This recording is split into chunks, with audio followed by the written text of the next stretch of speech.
If we look at this coalition partner she's done the deal with, the deal is she's set up these transit centres on the Austrian border, but she's really only done the deal with one of her coalition partners. She's another coalition partner, and they've today sort of said, whoa, whoa, whoa, we want to have a bit of a look at this. And keep in mind, they rejected a deal very much like this about 3 years ago at the height of the migration crisis. So there's every chance they'll turn around and say, no, big blacklist one for this.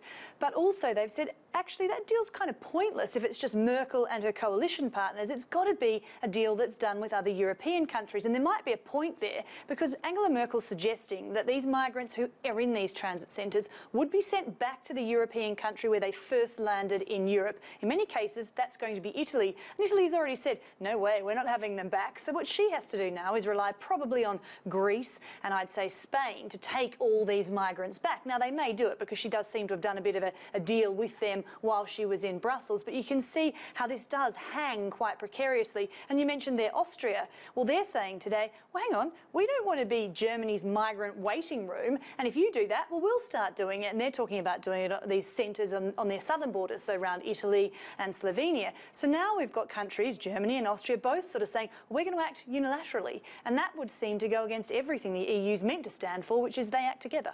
And that's exactly what some critics are saying, that this calls into doubt the whole idea of the Schengen-free zone where you can travel through borders unrestricted. So is this plan by Merkel or by any European country to impose unilateral border controls, is that actually legal?